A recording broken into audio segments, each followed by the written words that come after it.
Estamos aquí con el historiador Joseph Dyer en estudios y con Eduardo Salmón, politólogo, para hablar de estos temas y sobre todo de un gobierno que no tiene ahorita, digamos, la fuerza legal para obligar al Congreso a hacer nada y que cada vez se pone más duro en términos de represión hacia la gente. Buenos días, Joseph. Buenos días, Eduardo. ¿Cómo están? Y bueno, mi primera pregunta es, ¿a dónde vamos a llegar con esto? ¿Dónde hay algún hueco para que la gente hable? Porque lo único que se ve son cornadas, ¿no? Efectivamente, Paola, muchas gracias por la invitación.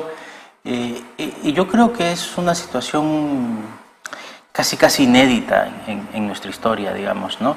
Un ejecutivo y un legislativo que aparentemente son aliados, pero que son aliados también en estar completamente a espaldas de la realidad, completamente a espaldas de lo que, digamos, uno percibe que es el sentir popular, y lo percibe por las marchas, por las manifestaciones, pero también, por supuesto, por los sondeos de opinión, ¿no? Está claro que la población está pidiendo un adelanto de elecciones y es impresionante cómo la extrema derecha y la extrema izquierda dentro del Congreso le dan la espalda a la población y lo niegan, ¿no? Se quiso discutir el adelanto de elecciones, pero quitó su firma el bloque magisterial, ¿no? Que supuestamente está al lado de la gente, ¿no? Es muy complicado. Yo creo que pueden venirse situaciones mucho más complicadas en un futuro próximo si nuestros líderes políticos no abren el horizonte, la mente, y no se dan cuenta de lo que está ocurriendo, ¿no? Eduardo. Buenos días a ambos, y también solidarizarme contigo, Paola, personalmente por lo que sufriste en la represión policial. Coincido plenamente, creo que estamos abriendo, nunca hemos visto una brecha de representación tan grande, ¿no? Y en ese sentido, las cosas pueden ir para peor, es decir, los congresistas se pueden dar muy tarde cuenta de esta situación, y también se están cerrando la brecha, creo yo, del adelanto como una forma no de solución, sino de intento de apaciguar la situación. Entonces creo que ellos mismos lo que están originando al negarse del adelanto de elecciones es incluso hacer que el adelanto sea una medida muy corta para desescalar el conflicto. Y ayer, por ejemplo, hemos visto imágenes donde en vez de que la gente, para evitar que se vea la gran foto, que es lo que quiere evitar el gobierno, vimos frente al Poder Judicial y frente al Paseo de la República, donde está el Hotel Sheraton y donde se mueven las marchas en Lima, lleno de policías. Esa imagen que nos hacía ver otras, o sea, parecía, no sé, una película en la cual, ¿qué quería pedir? ¿Qué mensaje envía el gobierno a los que se manifiestan para ustedes? ¿Joseph? Yo creo que es un mensaje de fuerza, un mensaje de no diálogo, un mensaje de por si acaso aquí estoy, pero es un mensaje absolutamente equivocado, es un mensaje que creo revela nuevamente que están completamente desconectados de la realidad. Porque claro, uno ve eso y entonces uno dice, bueno, ¿y por qué esa policía no atrapa a los sicarios que acaban de matar a unos niños por San Miguel? O uno ve y dice, ¿por qué no van a combatir la minería ilegal? Es decir, esa demostración de fuerza probablemente la está haciendo un gobierno que en el fondo se siente muy débil, ¿no? Eduardo. Yo creo que esa imagen tiene tres consecuencias, ¿no? Una, en la línea que dice muy bien Joseph, es tratar de disuadir, ¿no? De infundir miedo. Eso es en cuanto a la población, en cuanto a los que están protestando y manifestándose.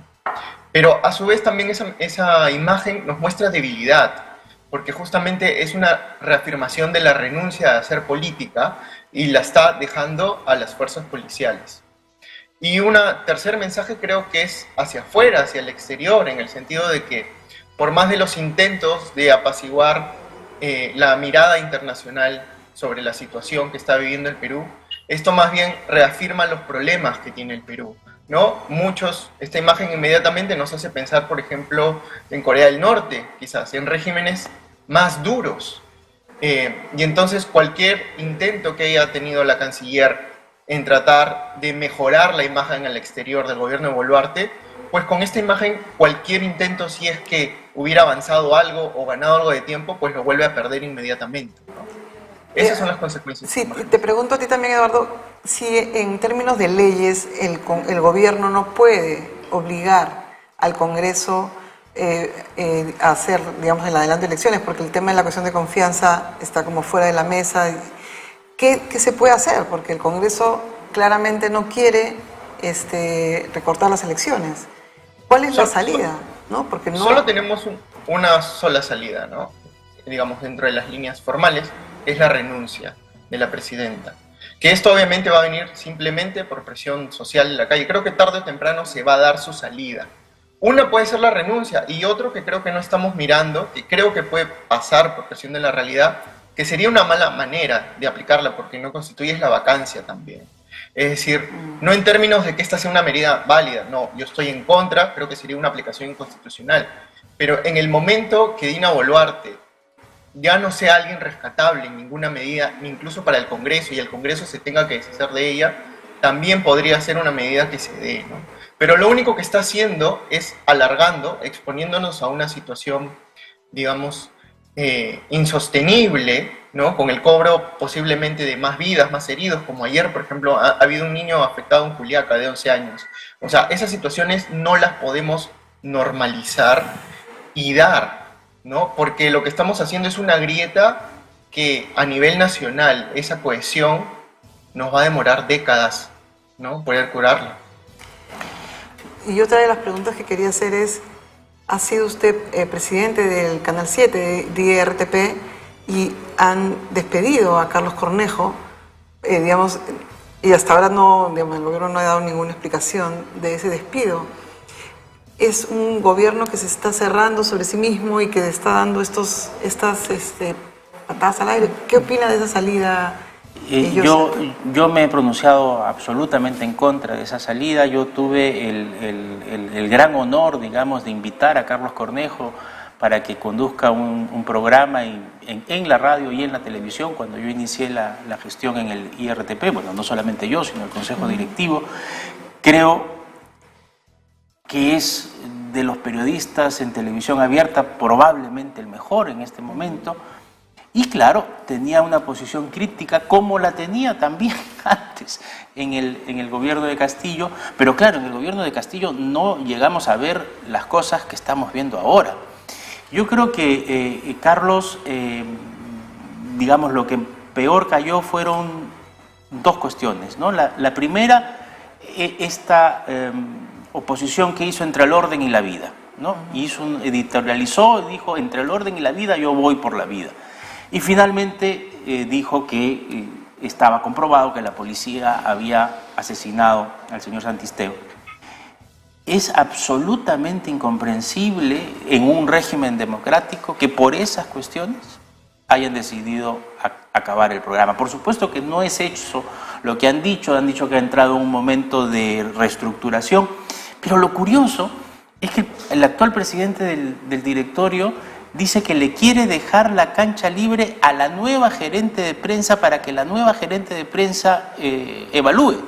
O sea, no hay gerente de prensa que esté evaluando. Bueno, la acaban de nombrar en estos días, pero en el momento que se tomó la decisión, porque yo puedo entender, una nueva gerente de prensa viene, evalúa y decide hacer algunos cambios.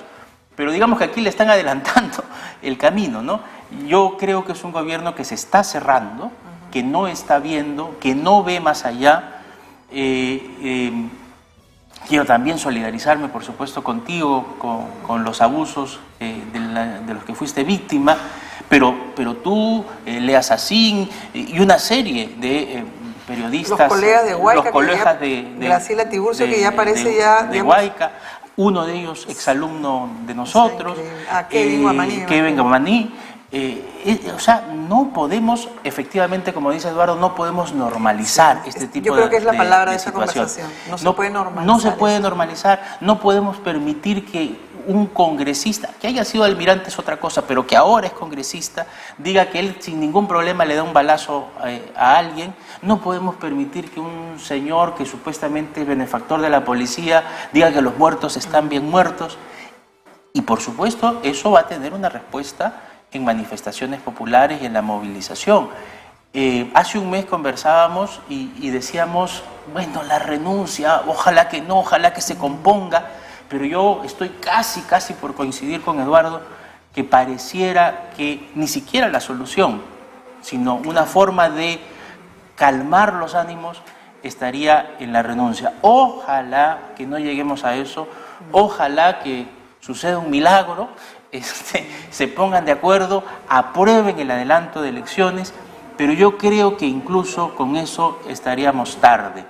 Y creo que lo que nos está sucediendo como país evidencia fracturas históricas y creo que en efecto tenemos que ponernos a pensar en serio, no solamente salir de este momento, sino ver cómo seguimos construyendo en adelante. Pero para eso necesitamos políticos a los que les interese, más allá del sueldo.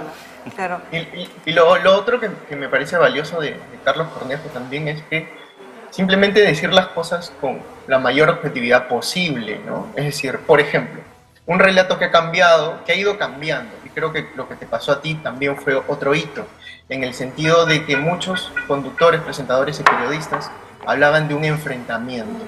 En la mayoría de casos, ese enfrentamiento no existía, y tú eres testigo de eso, es decir, la policía está evitando que usen las plazas, ¿no? Gasea de forma indiscriminada, me parece muy bien usar gas si hay un conato, si hay un intento de acto vandálico, ¿no? de ataque a la policía, me parece muy bien el uso del gas lacrimógeno, pero ellos lo usan sin que ni siquiera hubiera eso, ¿no? Porque lo que quieren evitar es justamente eso, el punto de reunión.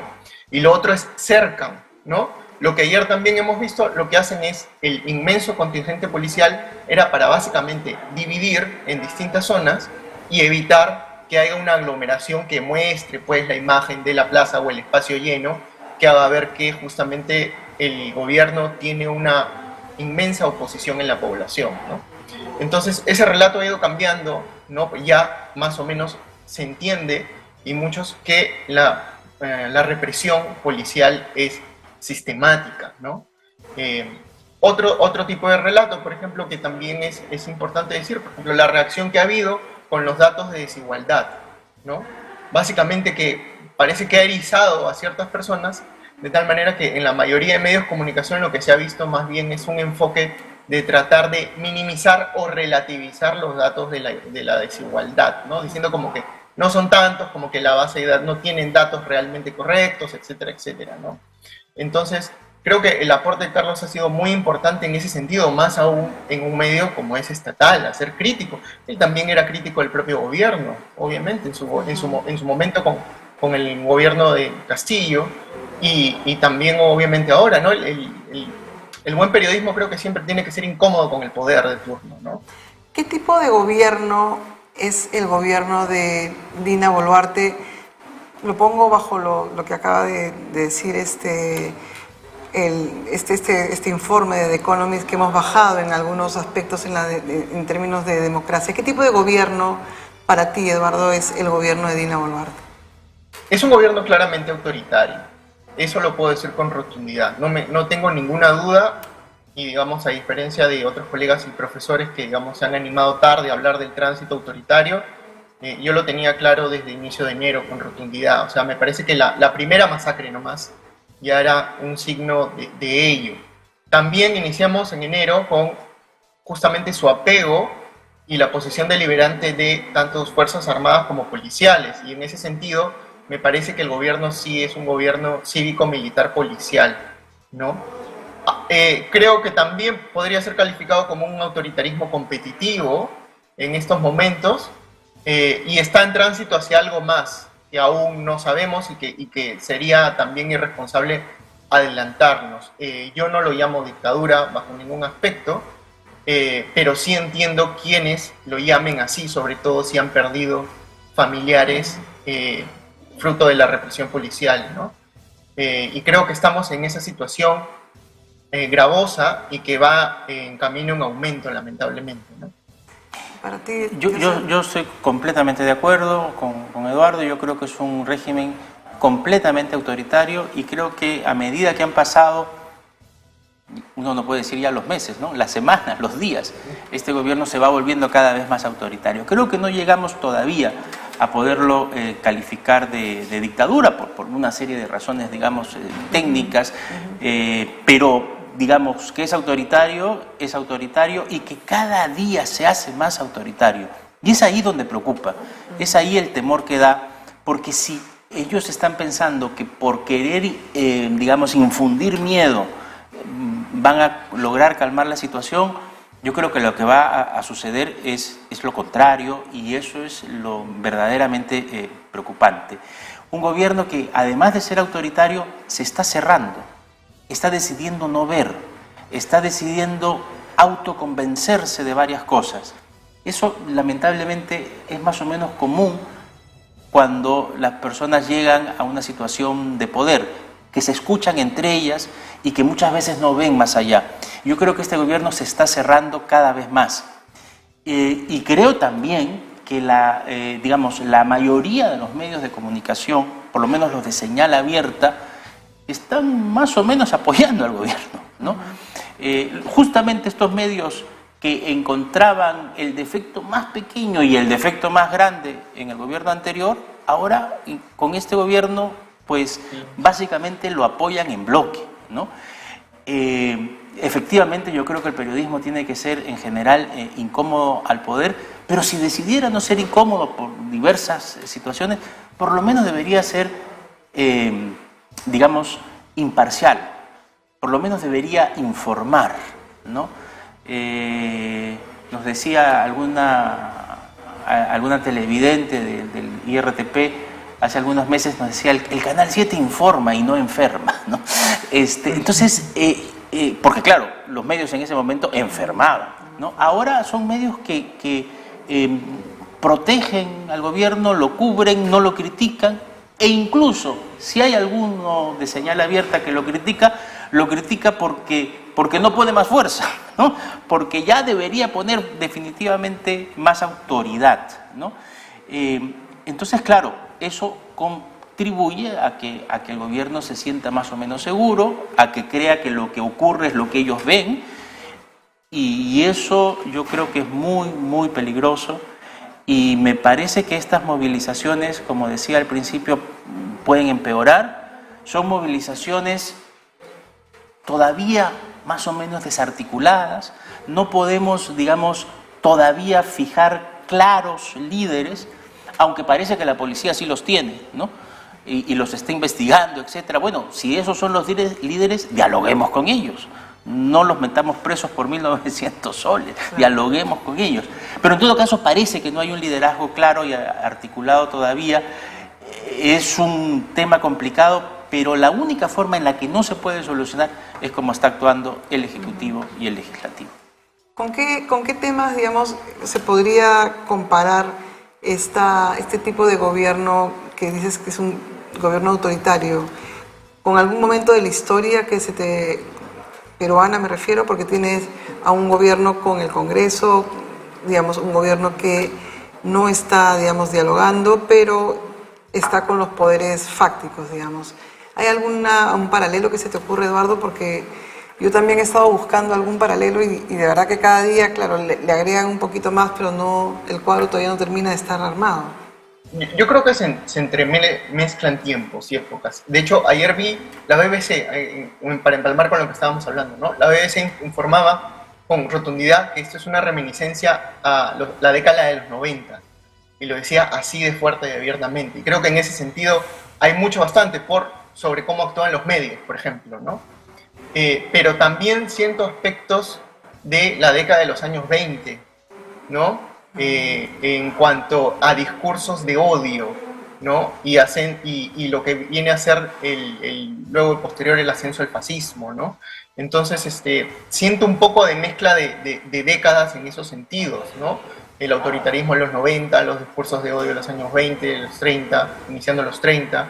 Entonces, eso es lo que siento mucho. También el embalse, esto que nos recuerda a fines de los años 80, también con el desborde popular, ¿no? que esto también ya rebasó incluso, para muchos ha rebasado incluso lo que vendría a ser el desborde popular de fines de los 80s, ¿no? Que decía Matos Mar.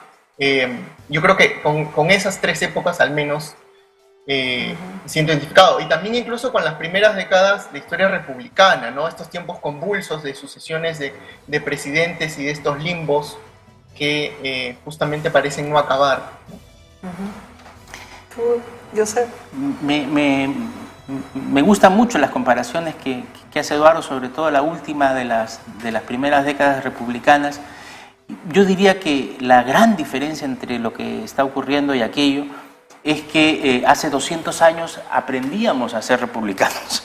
Y claro, para aprender a caminar hay que caerse y volverse a parar y había ahí toda una discusión del discurso constitucional que a veces uno decía lo utilizan como una careta, pero por lo menos lo utilizaban.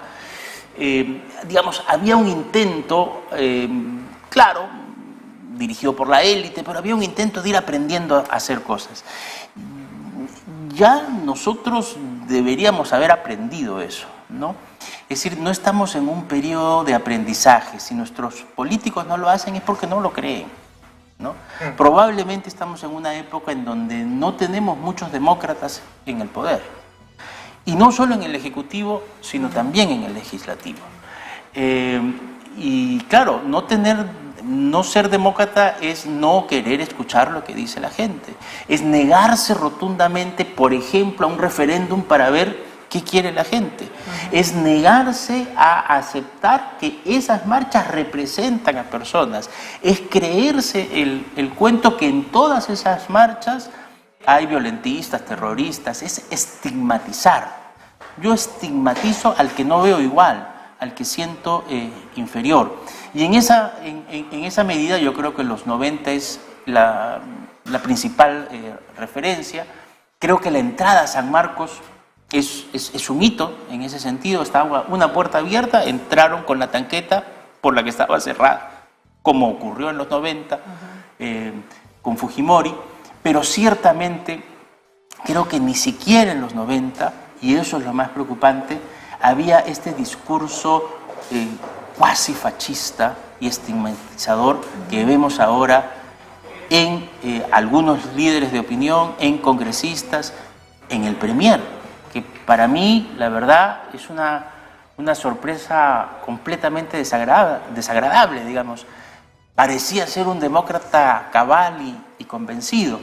El querer estigmatizar de esta manera es muy, muy peligroso porque daña, hiere, recuerda heridas y esto puede tener consecuencias peores. Una de las cosas que mucha prensa extranjera nota de estas marchas, a diferencia de otras, en Lima sobre todo, que son las marchas menos limeñas que se han podido presenciar. De hecho, uno va y ve delegaciones enteras que están marchando, pidiendo, hacen todo un esfuerzo para llegar a Lima, y cuando están, digamos, en plenas marchas, aparte de los bailes y todo, hay un tipo de foto que se sacan en la marcha que es bien especial en el sentido de que están como, estoy aquí, he venido, que quede un registro de lo que me está pasando y estoy arriesgando la vida.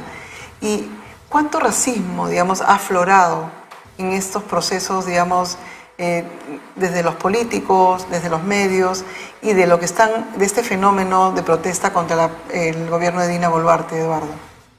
A mí me parece que es total, o sea, me parece que tenemos lamentablemente una lucha que una de las consecuencias de no tomar muy en cuenta las conclusiones de la CBR, ¿no? Que nos alertaba ya de ese racismo, y me parece que es estructural, eso es lo lamentable. Tenemos un racismo estructural que, la verdad, y esa además no es mi expertise, ¿cómo lo vamos a poder afrontar realmente, ¿no? Porque es uno de los pendientes también de nuestra historia republicana, ¿no? De poder vernos entre nosotros como iguales. Y eso es algo que se ha notado claramente hasta hoy, que no logramos solucionar, ¿no? Para mí ha sido muy duro, y es cierto lo que dices, todavía no ha permeado realmente, creo yo, o sea, ha avanzado mucho en Lima, pero no ha permeado las clases medias urbanas tanto como sí lo fue, por ejemplo, la caída de las protestas contra Merino, ¿no? A pesar que hay actores, por ejemplo, a mí me duele muchísimo, y esto creo que no lo han señalado algunos medios, que veo, por ejemplo, a la familia de Inti y Brian en las protestas actuales, y están ahí acompañando porque están sintiendo el mismo dolor y revictimización de lo que sufrieron, ¿no? Por ejemplo, cuando hubo este ataque de la policía a quienes estaban pidiendo información frente al hospital, yo vi en las imágenes que estaba Pacha Sotelo ahí, y no sabes cómo me dolía en el alma. Ayer, en la marcha ayer, he visto que ha estado con quienes están haciendo también una incidencia más visual, con letreros, con alusiones a los retablos ayacuchanos, pero poniendo en estos retablos el rostro de las víctimas, de los asesinados. Estaba Quilla Sotelo también, ¿no? Y estaba Inti presente justamente en una de las imágenes, ¿no? Entonces es sumamente doloroso, ¿no? Cómo esto aún no conmueve a cierto sector todavía, que ha ido avanzando. Creo que las protestas tienen mucho más legitimidad que antes, pero aún así me causa mucho dolor, ¿no? Dice, ver a los puneños como si fueran inferiores, ¿no? Ver, o a los ayacuchanos, ¿no? Como que ellos no saben. La presidenta preguntándose, pues, ¿y de dónde sacan dinero, esos recursos? Como si no entendiera que es una colecta simple, ¿no? La verdad es muy doloroso, ¿no? Absolutamente, Paola, y creo que Eduardo tiene gran razón en lo que dice. Creo que ya hace 20 años sabíamos que esta era una tarea pendiente, sabíamos que teníamos que encontrarnos más, no le hicimos mucho caso a la Comisión de la Verdad. La conclusión 9 de la Comisión de la Verdad creo que es absolutamente vigente ahora, aquella en la que nos dice que las muertes en el interior del país no fueron casi sentidas por Lima y que eso refleja el racismo, la discriminación. Creo que todo eso lo vemos ahora, lo vimos en el inicio y durante el gobierno del presidente Castillo. Ese racismo que afloró en líderes, en políticos, en las redes, dirigido a él, digamos, ya nos hablaba de que algo no estaba bien. Yo creo que ahora ese racismo se ha dirigido a las marchas, los malos ahora son los marchantes, los manifestantes. En la época colonial se hablaba de la indiada, que podía en cualquier momento tomar Lima. La indiada ha tomado Lima hace mucho tiempo atrás, pero eso es algo que no queremos ver. Y tenemos, tú la otra vez me decías, digamos, vives de la esperanza, puede ser, pero yo creo que tenemos muchas oportunidades. Lima ya no es la Lima virreinal, ¿no? Lima es un crisol. Podríamos, digamos, desde Lima hacer sentir que cada vez podemos integrarnos más, pero no ha pasado, no está pasando. Estamos viendo desde el 2016 en adelante y por supuesto en los últimos 2 años con mayor dureza, hemos visto que hay una serie de cuestiones de nuestro proyecto republicano que son fallidas.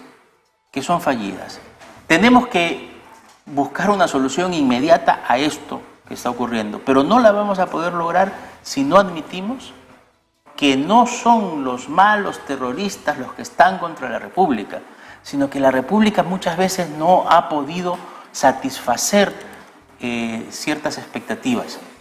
Tenemos que buscar una solución ahora, pero luego, como país, como nación, como sociedad, como Estado, tenemos que ponernos unos consensos mínimos y a partir de esos consensos mínimos comenzar a construir. Porque yo creo que lo que nos revela esta situación es que necesitamos hacerlo, ¿no? Bueno, Joseph Daguer, historiador, y Eduardo Salmón, politólogo, estuvieron en las mañanas con Patricia del Río. Seguiremos conversando porque este año, además de todo, se cumplen 20 años del informe final de la Comisión de la Verdad y las conversaciones siguen pendientes. Gracias por la interesante conversación y un abrazo para ambos por haber ido más allá del titular y poder empezar a tocar un poco la fibra de lo que nos está pasando. Hasta la próxima.